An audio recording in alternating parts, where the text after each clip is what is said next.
Hello everyone, good morning. কেমন আছো তোমরা সবাই? আশা রাখছি ঈশ্বরের কৃপায় সকলে ভালো আছো এবং সুস্থ আছো। ঈশান ব্লগসে তোমাদের সকলকে অনেক অনেক শুভেচ্ছা ও শুভকামনা জানিয়ে আজকে নতুন একটি ভিডিও শুরু করছি। সবাই ভিডিওটি শেষ পর্যন্ত সঙ্গে থাকো। আজ 22শে বৈশাখ, 6ই মে, মঙ্গলবার। সকালবেলা শাকওয়ালা কাকু শুশনি শাক বিক্রি করতে এসেছিলেন, তো 10 টাকা দিয়ে এক পুঁটলি শাক নিয়ে নিয়েছিলাম ওনার থেকে। এখন ওগুলোই বেছে নিয়ে কেটে নিচ্ছি। মাছওয়ালা কাকুও এসেছিলেন, ওনার কাছ থেকে 130 টাকা দিয়ে 600 গ্রাম রুই মাছ নিয়েছিলাম। ওই মাছ এখন কাটছি।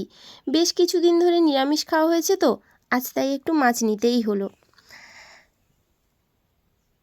তারপরেই আমি স্নান সেরে রুমে এসে চুল চিরুনি করে নিয়ে বিবাহিত মহিলাদের যেটা ছাড়া অসম্পূর্ণ থাকে তাদের সাজ, ওটাই করে নিচ্ছি। স্বামীর মঙ্গল কামনা করে সিঁথিতে সিঁদুর, কপালে লাল টিপ পরে নিলাম। এবার আমি মুড়ি খাবো, খুব খিদেও পেয়েছে। ঘড়িতে এখন সকাল 10টা বাজে। বরমশাই চপ নিয়ে এসেছিলেন মুড়ি খাওয়ার জন্য, তো আর চপ, আচারের তেল, লঙ্কা আর পেঁয়াজ কুচি দিয়ে মুড়ি মাখিয়ে মুড়ি খেয়ে নেব। খাওয়ার আগে ওষুধ আছে, তাই আগে ওষুধটা খেয়ে নিচ্ছি। খাওয়া দাওয়ার পর উনুনে ভাত বসিয়ে দিয়ে তরকারি রান্নার জন্য মশলাগুলো এখন গুছিয়ে নিচ্ছি। আজ আসলে মাছের টক রান্না করব আমচুর দিয়ে, তারই জন্য সরিষা বেটে নিচ্ছি, আর তার সঙ্গে আলু সেদ্ধ করে মাখবো আর শুশনি শাক ভাজবো।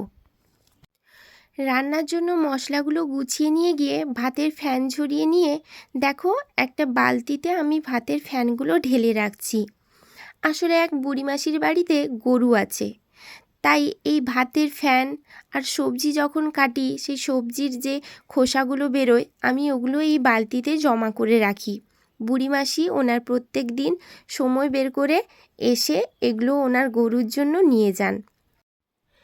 তো ঘড়িতে এখন 1:35 বাজতে যায়। আমাদের সবার দুপুরে খাওয়া দাওয়া হয়ে গেছে। আকাশে সূর্যদেব আছেন, কিন্তু তাও দেখছি বজ্রদেব একটু হাড়হুড় গুড়গুড় করছেন। যাই হোক, আমি এখন গ্লাসে করে 1 গ্লাস দুধ নিয়ে এসেছি, উনুনে বসিয়ে দেব। উনুনের আঁচ এখন কমে এসেছে অনেকটাই। এই রকম সময় যদি দুধটা বসিয়ে দেওয়া হয় তাহলে দুধটা সুন্দরভাবে ফুটে যায় আর খেতেও অনেকটা সুস্বাদু লাগে। ওপর থেকে যাতে কোনো নোংরা না পড়ে ওর জন্য পিঁড়িটি চাপিয়ে দিলাম।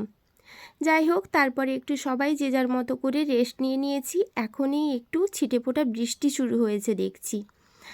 আমি এখন একটা ডায়েরি ও কলম নিয়ে হিসেব লিখতে বসেছি।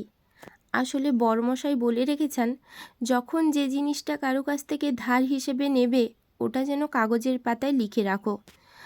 আসলে সকালে যে মাছ নিয়েছিলাম ওটার পরিমাণ কত, কত টাকার মাছ এবং কত তারিখে নিলাম ওটাই লিখে নিচ্ছি।